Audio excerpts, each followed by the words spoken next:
নমস্কার বন্ধুরা, স্বাস্থ্য সচেতন চ্যানেলে আপনাদের সবাইকে স্বাগত। আশা করি সবাই ভালো আছেন, সুস্থ আছেন। আজকে বলবো আপনারা মাথার চুলের কীভাবে যত্ন নেবেন। আপনাদের চুল ছোট হোক কিংবা বড়, পুরুষ কিংবা মহিলা, সবাইয়ের মাথায় ড্যান্ড্রফ হয় এবং সে কারণে আমাদের চুল ভীষণভাবে উঠে যায়। সেই নিয়ে একটা সমস্যা হয়। প্রথমত আমাদের পেট পরিষ্কার রাখা উচিত, কারণ ঠিকমতো স্টুল না হলে, ইউরিন না হলে আমাদের গ্যাস হয় এবং গ্যাসের কারণেও অনেক সময় চুল উঠে যাওয়ার একটা প্রবণতা থাকে। সে কারণে বলবো আপনারা একটু বেশি করে পানীয় জল পান করবেন, পরিষ্কার জল পান করবেন, যাতে আপনাদের শরীর সুস্থ থাকে। আমরা তো অনেক টাকার খাবার দাবার কিনে খাই, কিন্তু পরিষ্কার জল সবসময় যাতে খাই সেদিকে নজর রাখতে হবে। পরিষ্কার জল আমাদের সবসময় খাওয়া উচিত, জীবাণু রোগমুক্ত জল পান করা উচিত। তারপরে বলবো আপনাদের চুলের কথা। চুল কিভাবে সুস্থ রাখবেন। চুল মানে চুলের গোড়া।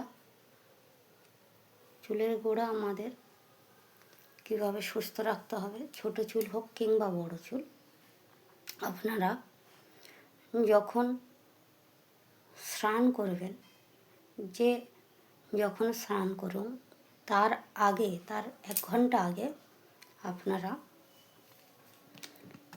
একটা চিরুনি দিয়ে এইভাবে আস্তে করে চুলটা আঁচড়াবেন, আস্তে করে আঁচড়াবেন। চুল কখনো জোরে আঁচড়াবেন না, বা চুলটাকে এরকম হেঁচকা দিয়ে টেনে টেনে আঁচড়াবেন না। চুলটাকে, যাদের বড় চুল তারা এইভাবে চুলের গোড়াটা ধরে তারপরে আঁচড়াবেন, যাতে চুলের গোড়ায় কোনো রকম আঘাত না লাগে, তাহলে চুল কম উঠবে। তারপরে বলবো যে ড্যান্ড্রফ বা খুশকির কথা। আমাদের এই শীতকালে মাথার চুলে প্রচণ্ড খুশকি হয়, চুলের গোড়া ভীষণ ড্রাই হয়ে যায়, সে কারণে খুশকিটা বেশি হয় এবং চুল উঠে যায়। তো প্রথমে তো বলবো যে আপনারা হয়তো অনেকে তেল মাখেন না। তেল প্রতিদিন আমি মাখতে বলবো না। তেল বেশি মাখলে চুলের গোড়া নরম হয়ে যায় বা ড্যাম ধরে। চুলের গোড়ায় তেল থাকলে চুলের গোড়ায় ড্যাম ধরে। সেই জন্য বলবো যে চুলের গোড়ায় তেল 1 দিন সপ্তাহে মাখবেন বা 2 দিন মাখবেন, কিন্তু বেশি মাখবেন না। চুলের গোড়ায় এরকম র্যাপ করে করে মাখবেন। আঙুল দিয়ে কোথাও কোনো ছোটো পাত্রে তেল নেবেন এবং এই আঙুলগুলোর সাহায্যে এরকম চুলের গোড়ায় ফাঁক করে করে এরকম র্যাপ করে করে তেলগুলো মাখবেন।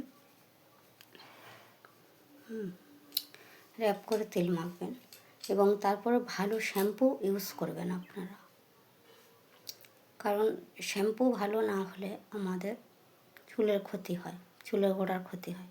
যেরকম আমরা স্কিনটাকে সুন্দর করে ভালো সাবান বা ফেস ওয়াশ দিয়ে পরিষ্কার করি এবং ভালো ক্রিম ইউজ করি, সেরকম চুলের গোড়ায় যে স্কিনটা থাকে সেই স্কিনটার যত্ন নেওয়া উচিত। এই চুলের গোড়ায় যে স্কিনটা থাকে সেই স্কিনে ড্যান্ড্রফ যখন হয় তখনই চুল ওঠা শুরু করে। তো সে কারণ বলবো যে তেল মাখার পরে 1 ঘন্টা পরে ভালো শ্যাম্পু দিয়ে পরিষ্কার করে স্নান করবেন। শ্যাম্পুটা এরকম ভালো করে ঘষে ঘষে চুলের গোড়ায় মাখবেন, ঘষে ঘষে এরকমভাবে চুলের গোড়ায় মাখবেন, তাহলে স্কিনটা ভালো থাকবে। অনেক জোরে এরকম চেপে চেপে আঙুল দিয়ে নখ দিয়ে আপনি আঁচড়ে কখনো শ্যাম্পু মাখবেন না, নখ ইউজ করবেন না। শুধু আলতো করে এরকম আঙুলের ডগাগুলো দিয়ে এইভাবে আলতো করে শ্যাম্পুটা র্যাপ করবেন। তারপরে 2 মিনিট পরে আপনারা ভালো করে চুলটাকে ধুয়ে তারপর স্নান করে নেবেন। দেখবেন আপনাদের চুলের খুশকি তো অবশ্যই উঠে যাবে,